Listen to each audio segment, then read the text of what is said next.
After days of containing protests and riots, Kazakh security forces hit back with deadly force.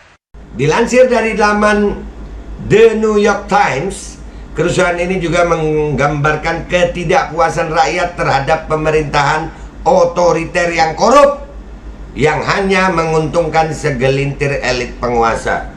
Neokortex.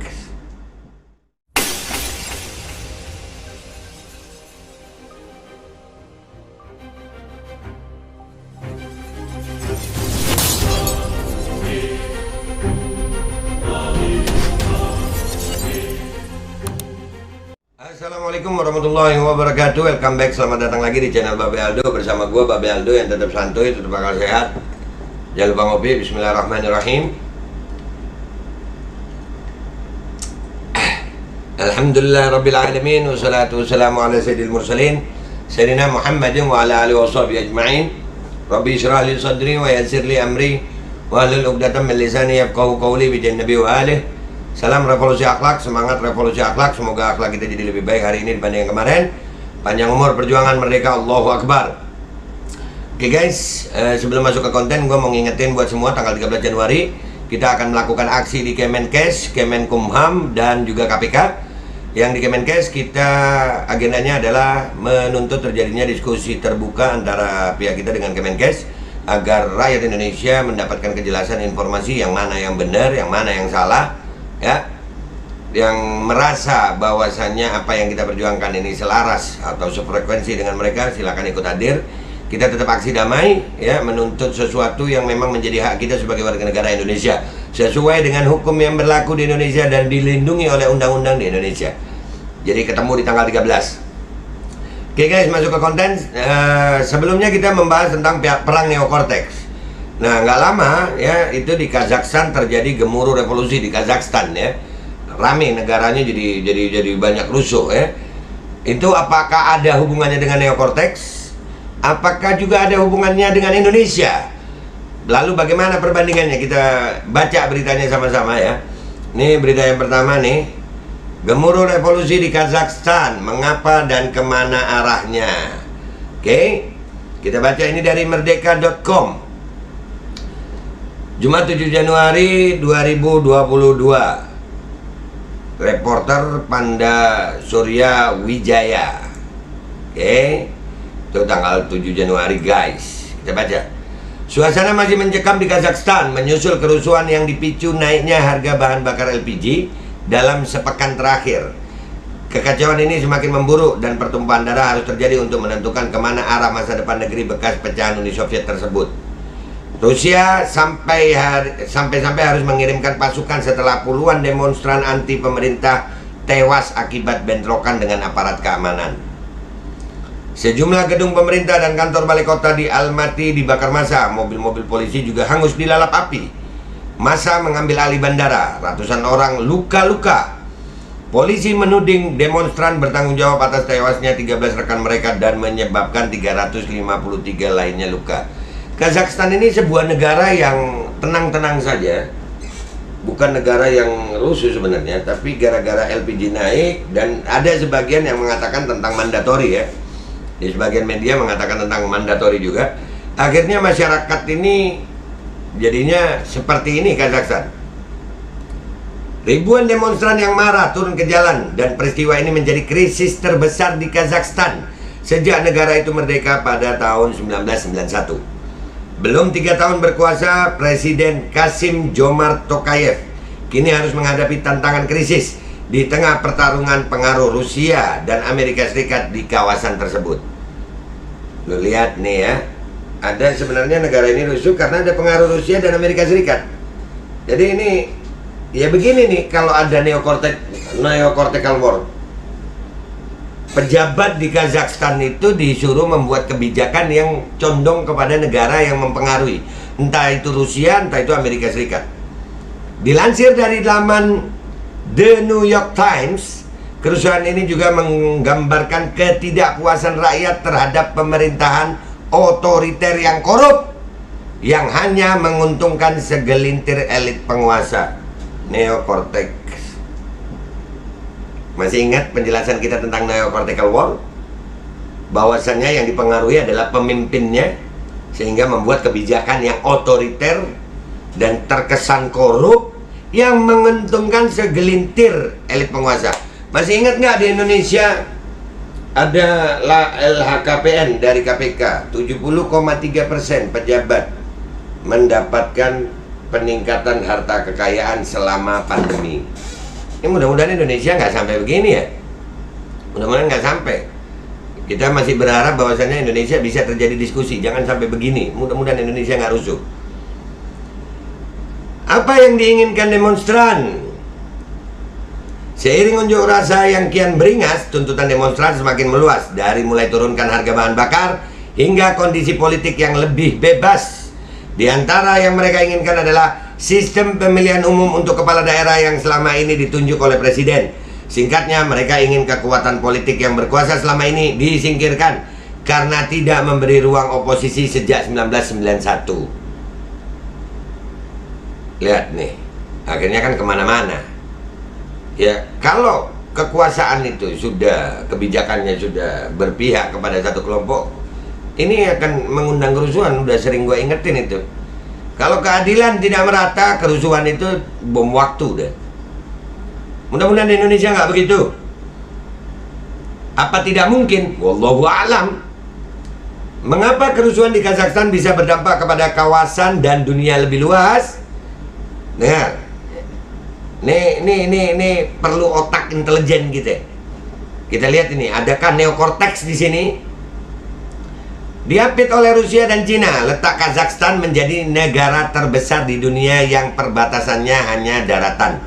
Lebih besar dari keseluruhan Eropa Barat, meski penduduknya hanya 19 juta.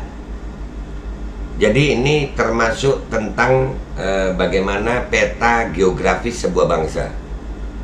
Kazakhstan itu berarti letak geografisnya menguntungkan. Indonesia nih sangat menguntungkan. Jadi ada negara-negara yang mau tuh. Bisa saja terjadi nih. Kita pakai otak intelijen, sayang. Ya, likulli syai'in sababa kalau di Al-Qur'an itu. Segala sesuatu itu ada sebabnya. Kita pelajari sebabnya ini. Kita bandingkan. Gunakan akal sehat, hati bersih. Ya. Demonstrasi terbaru ini penting karena Kazakhstan selama ini dianggap sebagai pilar stabilitas politik dan ekonomi di kawasan yang sering bergejolak. Meski stabilitas itu terjadi karena pemerintahan yang represif dan membungkam oposisi. Lihat nih, di negara kita ada nggak itu represif? Ada nggak itu pembungkaman oposisi? Kalau ada, ya wajib waspada kita. Mudah-mudahan ini disadari, walaupun karakter manusianya berbeda antara Kazakhstan dan Indonesia. Tapi manusiawi ya, kalau ketidakadilan, nah ini mudah-mudahan ini menjadi pelajaran buat pemerintah Indonesia agar melindungi rakyatnya dari kejadian seperti ini. Hindarkan itu pemerintahan otoriter, pembungkaman oposisi, atau kebijakan-kebijakan yang hanya menguntungkan sebagian orang, sebagian kelompok. Ini penyebabnya ini.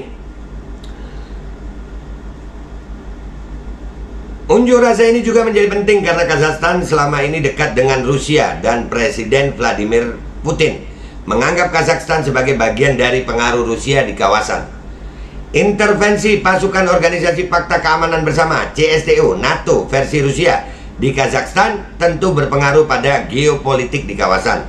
Bagi Kremlin, pihak Rusia, peristiwa kerusuhan ini menjadi yang ketiga kalinya di negara otoriter yang dekat dengan Rusia, menyusul demonstrasi pro-demokrasi di Ukraina 2014 dan di Belarusia pada tahun 2020. Meski menjalin kedekatan dengan Moskow, pemerintah Kazakhstan juga punya memelihara hubungan dengan Amerika Serikat lewat investasi di sektor perminjakan, dan ini dipandang sebagai bagian untuk membendung pengaruh Rusia. Oke, lihat ada pengaruh luar kan. Nah, kebijakan sebuah negara itu kalau nggak punya pemimpinnya, nggak punya integritas, nggak punya jiwa nasionalis, gampang dibeli oleh pihak luar. Ya begitu, jadinya represif dan otoriter. Apakah itu terjadi di Indonesia? Ngopi. Otak intelijen dimainin. Bagaimana reaksi pemerintah terhadap demonstran? Tokayev menyebut para demonstran sebagai segerombolan teroris dan mengumumkan keadaan darurat serta meminta bantuan Rusia untuk mengirimkan pasukan. Tak hanya itu, pemerintah juga memutus jaringan internet, memblokir aplikasi pesan singkat, termasuk Facebook, WhatsApp, Telegram, dan untuk pertama kalinya juga aplikasi Cina, WeChat. Warga yang berkumpul tanpa izin juga dilarang. Pemerintah juga akhirnya menuruti beberapa kemauan demonstran, membubarkan kabinet, dan mengumumkan akan dibubarkannya parlemen, yang artinya akan ada pemilu baru. Namun sejauh ini langkah itu belum memuaskan demonstran. Udah di Indonesia kalau ada demo udah langsung dicap apa? Teroris, ya, radikal. Udah mirip belum? Nah, cuman yang jadi masalah, Indonesia berpengaruh sama apa ya? Terpengaruh oleh apa gitu? Siapakah tokoh politik utama di Kazakhstan? Presiden pertama Kazakhstan, Nursultan Nazarbayev, 81 tahun, mengundurkan diri pada 2019. Padahal mantan pandai besi dan pemimpin Partai Komunis itu naik ke tampuk kekuasaan pada tahun 1989. Ketika masih menjadi bagian Uni Soviet, di mana kepemimpinannya dia mampu membujuk investasi dari perusahaan energi asing untuk mengembangkan kekayaan sumber daya alam minyak yang diperkirakan mencapai 30 miliar barel, termasuk yang terbesar di bekas pecahan negara Uni Soviet. Jadi Kazakhstan ini punya kekayaan alam berupa minyak. Indonesia ini banyak, minyak ada, emas ada, batu bara ada, laut ada. Wow, jauh lebih kaya kita daripada Kazakhstan. Apakah ada kepentingan asing di sini? Mikir. Dan kita berharap pemerintah kita, sekali lagi, jangan sampailah rusuh begini. Kalau ada kebijakan-kebijakan yang otoriter dan cenderung represif, itu bisa memantik emosi. Sebagai pemimpin, Nazarbayev kemudian mengumumkan kemerdekaan Kazakhstan setelah Uni Soviet hancur. Dia kemudian menyerahkan jabatan kepresidenan kepada Tokayev pada 2019. Tokayev adalah orang dekat Nazarbayev, sekaligus ketua majelis tinggi di parlemen dan mantan perdana menteri serta menteri luar negeri. Perpindahan kekuasaannya ya orang-orangnya itu aja. Paham nggak sampai sini? Lu lihat aja sekarang, kalau ada sebuah negara nih, pemimpinnya nih pindahnya ini, ya orangnya itu aja. Hati-hati. Banyak kalangan menilai Tokayev adalah boneka Nazarbayev untuk mengamankan cengkraman kekuasaan keluarga dan kroni-kroninya. Ada kalimat keren ini dari merdeka.com ini. Banyak kalangan menilai Tokayev adalah boneka. Kayak pernah denger ya boneka gue ya. Gue kalau ingat boneka ingat Pinocchio, kalau ingat Pinocchio ingat Tempo gue. Iyalah, paham aja kalian ya. Ya, paham aja. Paham aja. Jadi boneka itu penting dalam perang neokortek. Untuk apa? Dikendalikan. Untuk dikendalikan. Jadi kekuasaan itu ya untuk kroni-kroninya aja. Nih sekarang ya, kita lihat. Setelah kita tahu ini, apa kita otak kita jalan nih ya. Otak kita jalan nih, berpikiran kita jalan. Nih mudah-mudahan aja Indonesia nggak sampai begitu. Ada kemungkinan, wallahu alam. Kita lihat pemerintahnya otoriter nggak? Pemerintahnya korup nggak? Pemerintahnya represif kepada satu pihak aja nggak? Ada keadilan hukum nggak? Kita lihat pemerintah kita sekarang. Dan ini luar biasanya. Ya, kalian harus tahu tentang ini. Kerusuhan di Kazakhstan itu juga mengundang komentar dari pemimpin komunis Cina. Puji Presiden Kazakhstan tindak tegas demonstran rusuh. Berarti kan pemimpin Kazakhstan itu ada kerjasama sama komunis Cina. Indonesia ada kerjasama sama komunis Cina nggak?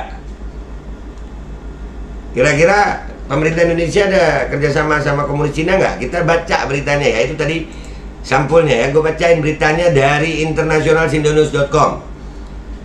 Beijing, presiden yang juga pemimpin Partai Komunis Cina, Xi Jinping, memuji Presiden Kazakhstan, Kassym-Jomart Tokayev, yang menindak tegas para demonstran yang berbuat rusuh. Dia memuji presiden yang tegas sama anak bangsa sendiri. Bagus katanya Xi Jinping nih. Kenapa dia muji? Ada kepentingan nggak Xi Jinping di Kazakhstan? Ayo, makanya Xi Jinping juga mengecam kekuatan eksternal yang dengan sengaja menciptakan kerusuhan di Kazakhstan dan melakukan revolusi warna, dalam tanda kutip. Nah, kenapa Xi Jinping memuji? Ada kepentingan nggak? Kalau nggak ada kepentingan ngapain dia ngomong ya? Xi membuat pernyataan tersebut pada Jumat 7 Januari 2022 dalam pesan yang ditujukan kepada Presiden Tokayev. Dia menyatakan bela sungkawa yang tulus atas kerusuhan skala besar baru-baru ini di Kazakhstan yang telah menyebabkan banyak korban jiwa dan kerugian harta benda. Menurutnya, tindakan tegas Presiden Kazakhstan pada saat kritis dapat dengan cepat menenangkan situasi. Jadi ketegasan, maunya tegas saja, represif. Padahal gue yakin demonstran itu paling maunya juga ada diskusi. Buktinya kan menuntut. Wajar aja kalau ada warga menuntut pemerintahnya, itu wajar. Lah terus warga suruh menuntut mana? Nuntut tembok. Ya ini kalau pemerintahnya adil, pemerintahnya kebijakannya itu pro rakyat, ya maka rakyat nggak akan menuntut lah. Kalau sampai ada rakyat menuntut, dilihat tuntutannya itu, dipelajari, terjadi diskusi. Demokrasi itu namanya. Tapi ya komunis ya begitu. Ciri-ciri komunis itu pemerintah nggak mau salah. Ciri-ciri komunis, pemerintah nggak mau salah, pemerintah nggak boleh dikritik. Kalau ada yang ngeritik pemerintah langsung dikatakan pemberontak, itu komunis. Kalau Indonesia kan nggak, demokrasi ya. Demokrasi ya. Iya demokrasi ya, Indonesia bukan komunis kan. Walaupun ada hubungan sama Xi Jinping, ya kan? Otak intelijen, ngopi.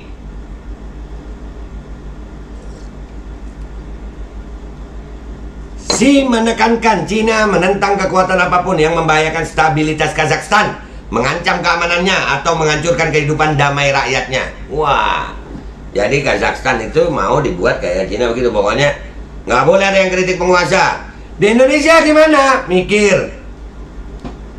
Cina dengan tegas menentang segala upaya untuk merusak persahabatan Cina dan Kazakhstan dan mengganggu kerjasama antara kedua negara, kata Xi. Nah, ada kerjasama itu Cina sama Kazakhstan. Makanya Xi Jinping ngomong begini, Indonesia ada kerjasama nggak sama Cina? Kalau ada ya mikir-mikir deh lo. Bisa jadi begitu ya. Kebongkar. Gimana? Babe kok ngomong begini? Ya harus tahu. Kita harus menyampaikan apa ya, berita yang kredibel gitu. Kita nggak cuma mau mikirin propaganda bahasa, itu hiburan aja itu. Yang bergetak-getak itu hiburan aja. Ini yang serius. Ini demi bangsa Indonesia yang serius. Dia juga berjanji bahwa Cina sebagai tetangga dan mitra strategis komprehensif permanen bersedia memberikan dukungan kepada Kazakhstan dan membantu negara mengatasi kesulitan. Apapun risiko dan tantangan yang dihadapi Kazakhstan, Cina selalu menjadi teman yang dapat dipercaya dan mitra terpercaya bagi Kazakhstan. Dan rakyat Cina akan selalu berdiri bersama rakyat Kazakhstan, ujar Xi. Gue masih ingat ada dari Indonesia ini ngucapin ulang tahun buat Partai Komunis Cina. Siapa itu? Ada. Bikin aturan iko nenek pung selera. Tete weekend balap pinggir cuma action di kamera. Yang iko dapat sepeda, tola dapat penjara. Senyuman tete weekend bikin rakyat nih sengsara. Ngopi.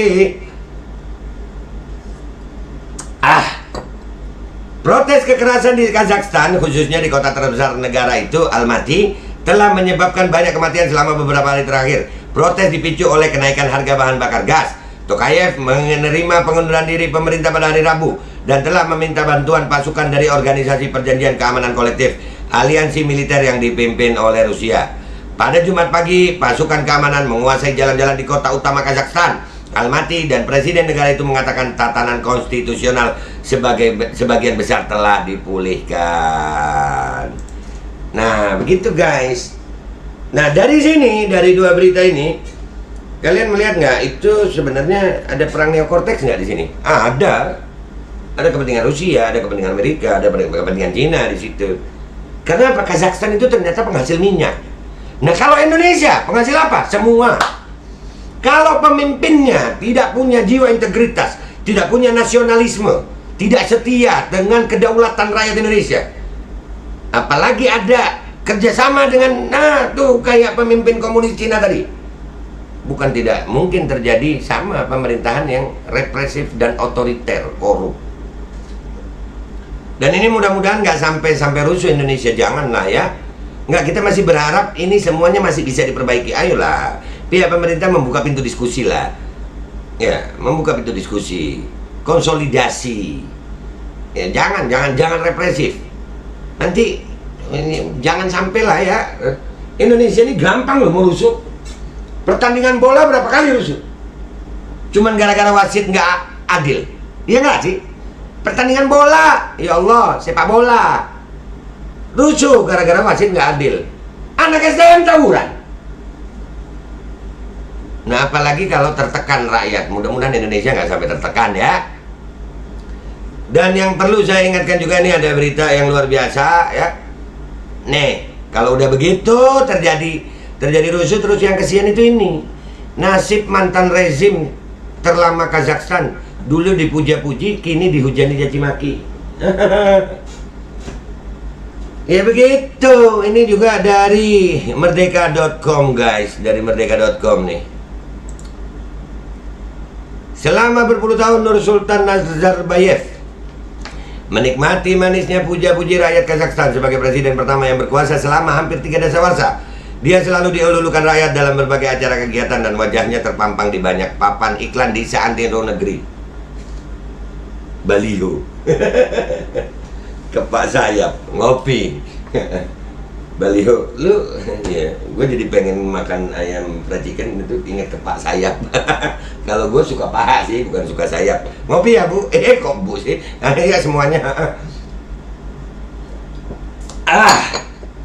Ketika dia memutuskan mundur pada 2019, Nazarbayev masih mampu menunjuk penggantinya, Kassym-Jomart Tokayev, dan mempertahankan cengkraman kekuasaannya sebagai ketua Dewan Keamanan yang berkiprah menentukan arah kekuasaan di balik layar. Dia mendapatkan julukan Elbasi atau pemimpin negara. Jadi walaupun sudah tidak memimpin, dia itu masih berpengaruh gitu sama boneka pilihannya dia. Paham gak sih lu? Sebenarnya presidennya dia gitu, cuman dia nunjuk boneka. Ingat di mana gue ya? Yang ada begitu tuh di mana ya? Apa Konoha apa Wakanda gitu? Kamehameha.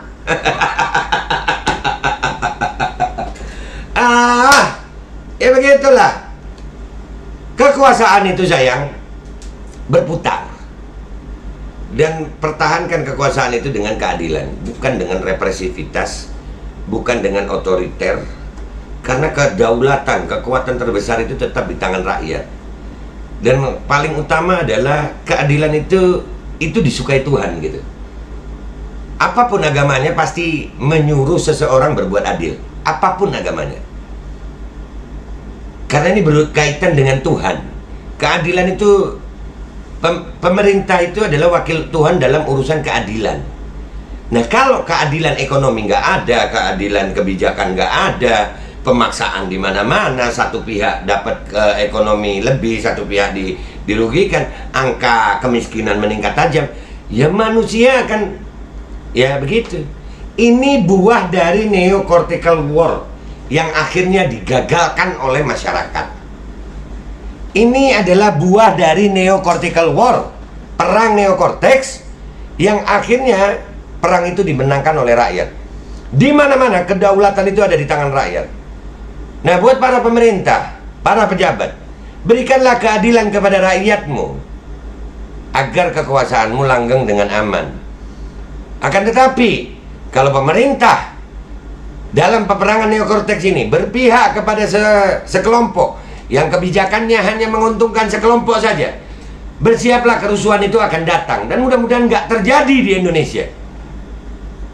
Ini penting sekali gue sampein, bahwasannya Kazakhstan adalah sebuah negara yang menjadi contoh di mana pemerintahnya menjadi perpanjangan tangan kekuasaan penjajah yang akhirnya melahirkan kebijakan-kebijakan yang menyengsarakan rakyatnya sendiri, sehingga rakyatnya timbul gairah untuk melawan sehingga terjadi kerusuhan. Mudah-mudahan di Indonesia tidak begitu. Mudah-mudahan di Indonesia keadilan itu ada. Dan mudah-mudahan Indonesia bisa selamat. Tapi perlu diwaspadai bagi rakyat Indonesia. Kalau kalian melihat keadaan yang sama yang dilakukan oleh para pemerintah di Indonesia, maka bersiaplah. Bersiaplah. Mudah-mudahan ini nggak terjadi sama Indonesia, tapi apa salahnya kita waspada. Gunakan otak intelijen kita, dan ini perlu gue sampein. Ada hubungannya semua. Pemerintah yang represif, otoriter, korup, dan di sini ada faktor utama juga nih. Nih makhluk nih. Pemimpin komunis Cina. Indonesia ada kerjasama nggak sama dia? Kalau ada, wajib diwaspadai. kita sedang mengalami neo-cortical war yang penjajahnya adalah ini, waspada aja, patut diduga. Benar nggak sih? Ini yang TKA asing itu dari mana sih? Dari Cina ya? Kalau Indonesia ini kan ngirim TKI ke luar ya. Kalau yang dari asing ke dalam, ini ya? Ini ya Mas? Gini ya? Ini ya? Ini ya? Di Indonesia? Wajib waspada lu. Ini orang, wah kekuatan uangnya bisa beli macam-macam lu. Manusia aja dibeli. Jangankan dia turun langsung, pasukannya dia aja udah banyak di Indonesia. Dah ya gitu aja. Sadar, nih konten ngeri-ngeri sedap. Tapi tolong komentar yang baik di bawah, share supaya jadi kesadaran bagi rakyat Indonesia. Indonesia adalah negara yang merdeka dengan pertumpahan darah dulu. Dan DNA pejuang itu ada di dalam tubuh kita sekarang. Jangan mau diadu domba. Dan rakyat Indonesia harus bersatu. Kita ketemu tanggal 13 Januari di Kemenkes. Kita akan melihat apakah pihak Kemenkes mau beradu data dengan kami untuk urusan mandatori. Mandatori ini benar atau salah? Kalau mandatori dengan data dan fakta, pihak Kemenkes mengatakan mereka benar dengan data dan fakta, maka saya Babe Aldo bersedia dihukum seumur hidup. Tapi kalau pihak Kemenkes dalam data dan fakta itu, dalam diskusi data dan fakta itu, pihak Kemenkes mengakui bahwasanya mandatori itu tidak perlu dilakukan di negara Indonesia, maka rubah kebijakannya. Rubah kebijakannya. Jangan rakyat Indonesia dipaksa untuk sesuatu yang tidak perlu. Ingat, di Kazakhstan terjadi pemaksaan. Akhirnya rakyat begitu. Mudah-mudahan di Indonesia nggak ada pemaksaan lagi. Karena yang dipaksa itu pasti akan melawan. Dah, itu aja dari gue.